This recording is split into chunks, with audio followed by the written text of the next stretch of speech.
بسم اللہ الرحمن الرحیم۔ تمام ناظرین و سامعین السلام علیکم۔ پیارے دوستو، اللہ تبارک و تعالی قرآن پاک میں ارشاد فرماتے ہیں، اور اس دن سے ڈرو جب کوئی کسی کے کچھ کام نہ آئے گا، اور نہ ہی کسی کی سفارش منظور ہوگی، اور نہ ہی کسی سے کسی طرح کا بدلہ قبول کیا جائے گا، اور نہ ہی لوگ کسی کی مدد حاصل کر سکیں گے۔ محترم ناظرین، قیامت کا دن ایک ایسا ہولناک دن ہوگا کہ جس دن حمل والی عورتوں کے حمل ضائع ہو جائیں گے، اور اس دن نفسا نفسی کا یہ عالم ہوگا کہ ماں اپنے بیٹے کو بھول جائے گی اور اولاد اپنے ماں باپ کو بھول جائے گی، اور اس دن کوئی کسی کے کچھ کام نہ آئے گا، اور ہر ایک کو اپنے حساب کتاب کی پڑی ہوگی، اور ہر انسان اپنے اعمال کے مطابق اپنے انجام کو پہنچا دیا جائے گا۔ پیارے دوستو، اس بات پر ہر ایک کا ایمان ہے کہ اس نے مرنے کے بعد قیامت کے دن اٹھنا ہے اور اپنے اعمال کا بدلہ دینا ہے۔ لیکن آج کی اس ویڈیو میں ہم آپ کو بتائیں گے کہ مرنے کا بعد بچوں کا حساب کتاب کیسے ہوگا، بچوں سے قبر کے اندر سوال و جواب کیے جائیں گے یا نہیں، اور کیا مرنے کے بعد قبروں میں بچوں کا حساب ہوگا یا نہیں، اور اس کے ساتھ ساتھ آپ کو یہ بھی بتائیں گے کہ مرنے کے بعد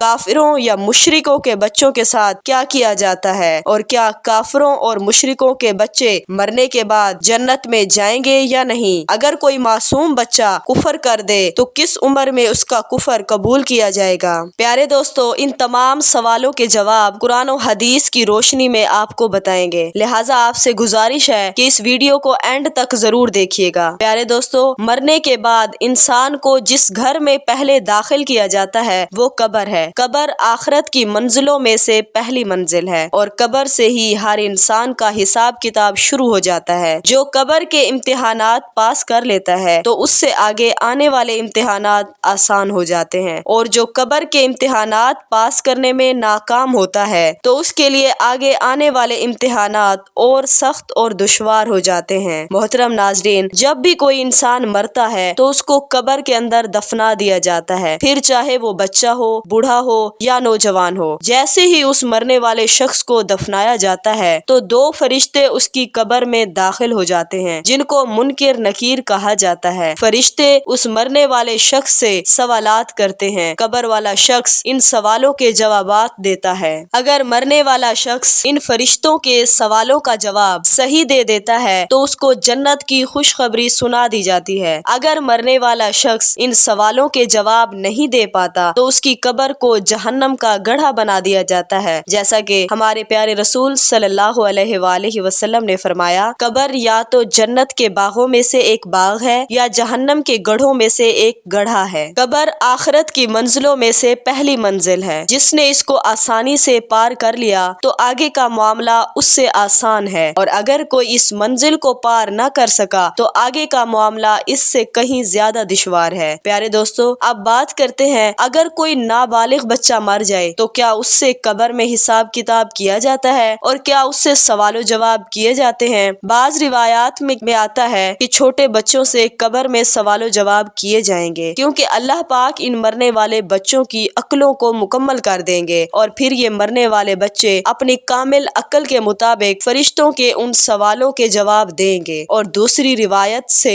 معلوم ہوتا ہے کہ بچوں سے کوئی حساب و کتاب نہیں لیا جائے گا، کیونکہ بچے معصوم ہوتے ہیں اور وہ غیر مکلف ہوتے ہیں، لہٰذا اسی وجہ سے بچوں سے قبر میں کوئی سوال و جواب نہیں کیا جائے گا۔ پیارے دوستو، اب بات کرتے ہیں ان بچوں کی جو کافروں کے گھر میں یا مشرکوں کے گھر میں پیدا ہوئے اور بالغ ہونے سے پہلے فوت ہو گئے، تو کیا ایسے بچے مشرک یا کافر کہلائیں گے، اور قبر میں ان کے ساتھ کیا سلوک کیا جائے گا؟ تو اس کے متعلق حضرت عبداللہ ابن عباس رضی اللہ تعالیٰ عنہ سے روایت ہے کہ جو حضور صلی اللہ علیہ وآلہ وسلم سے کافروں اور مشرکین کے بچوں کے بارے میں سوال کیا گیا تو حضور صلی اللہ علیہ وآلہ وسلم نے فرمایا، اللہ تبارک و تعالیٰ نے جب ان بچوں کو پیدا فرمایا تو اللہ تبارک و تعالیٰ خوب جانتے تھے کہ ان بچوں نے بڑے ہو کر کیا کرنا ہے۔ ایک ایک حدیث میں آتا ہے کہ حضور صلی اللہ علیہ وآلہ وسلم نے ایک خواب دیکھا کہ آپ صلی اللہ علیہ وآلہ وسلم ایک باغ میں ہیں اور ایک لمبے قد کا آدمی اس باغ میں چل رہا ہے اور اس کے آس پاس بہت سے بچے کھیل رہے ہیں، اور اس آدمی کا قد اتنا لمبا ہے کہ آپ صلی اللہ علیہ وآلہ وسلم اس آدمی کو دیکھنے کے لیے اپنی گردن مبارک کو بلند کرتے ہیں، گویا کہ وہ شخص آسمانوں سے باتیں کر رہا ہو۔ حضور صلی اللہ علیہ وآلہ وسلم نے حضرت جبرائیل علیہ السلام سے اس شخص کے بارے میں پوچھا اور ان بچوں کے بارے میں دریافت کیا تو حضرت جبرائیل علیہ السلام نے عرض کی، یا رسول اللہ صلی اللہ علیہ وآلہ وسلم، آپ نے جس شخص کو دیکھا ہے وہ حضرت ابراہیم علیہ السلام ہے، اور ان کے ارد گرد جو بچے کھیل رہے ہیں وہ فطرت سلیم پر پیدا ہوئے اور بالغ ہونے سے پہلے ہی فطرت سلیم کے ساتھ اس دنیا سے چلے گئے ہیں، یعنی کہ وہ بچے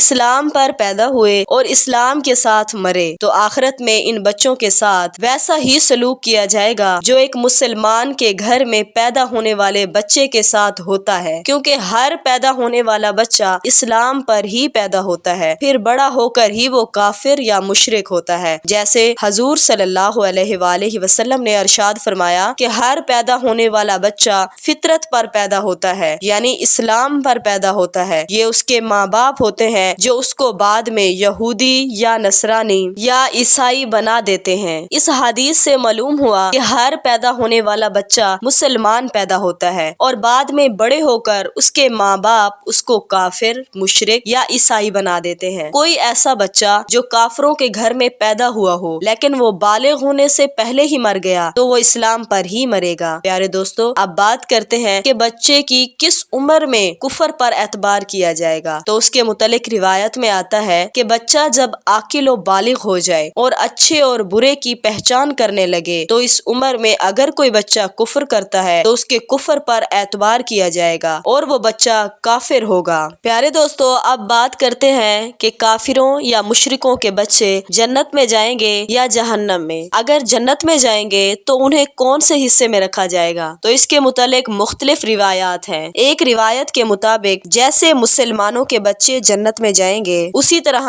وہ بچے بھی جنت میں جائیں گے جو پیدا تو کافروں کے گھروں میں ہوئے لیکن بالغ ہونے سے پہلے وہ فوت ہو گئے، تو اللہ تعالیٰ ان معصوم بچوں کو بھی جنت میں داخل فرمائیں گے، کیونکہ اللہ تعالیٰ ارشاد فرماتے ہیں کہ وہ کسی کو جنت یا جہنم میں داخل نہیں فرمائیں گے جب تک کہ اس کو اعمال کا مکلف نہ بنا دیں، اور بچے اعمال کے مکلف نہیں ہوتے، لہٰذا اسی وجہ سے اللہ تبارک و تعالیٰ ان معصوم بچوں کو بغیر حساب کتاب کے جنت میں داخل فرمائیں گے۔ بعض روایات کے مطابق کافروں یا مشرکوں کے بچے جنت میں تو جائیں گے لیکن جنت میں مسلمان جنتی بچوں کے ماتحت ہوں گے اور ان کے خادمین کی ڈیوٹی سر انجام دیں گے، اور یہ مسلمان جنتی بچوں کے خادمین ہوں گے۔ بعض علماء کرام اس مسئلے پر خاموشی اختیار فرماتے ہیں اور کہتے ہیں کہ اللہ تعالیٰ بہتر جانتے ہیں کہ وہ کافروں یا مشرکوں کے بچے کے ساتھ کیا سلوک فرمائیں گے، واللہ تعالیٰ عالم۔ تو ناظرین محترم، ان تمام روایات میں سے صحیح روایت یہ ہے کہ جو بچہ بالغ ہونے سے پہلے فوت ہو جائیں اللہ تعالیٰ ان کو بغیر حساب کتاب کے جنت میں داخل فرمائیں گے، اور ان تمام بچوں کی کفالت حضرت ابراہیم علیہ السلام فرمائیں گے، ان کو حضرت ابراہیم علیہ السلام کی کفالت میں رکھا جائے گا، پھر چاہے وہ مسلمانوں کے بچے ہوں یا کافروں کے بچے۔ تو اللہ تبارک و تعالی ہمیں نیک اعمال کرنے کی توفیق عطا فرمائے اور ایسی برائیوں سے بچائیں جن کی وجہ سے پہلے والی قومیں ہلاک ہوئیں۔ اللہ تعالی ہم سب کا حامی و ناصر ہو، آمین۔ تو ناظرین محترم، یہ تھی ہماری آج کی ویڈیو۔ اگر آپ کو ہماری ویڈیو اچھی لگی ہو تو لائک کر دیں، اگر ہمارے چینل پر نیو ہیں تو ہمارے چینل کو سبسکرائب کر دیں۔ جزاک اللہ خیرہ۔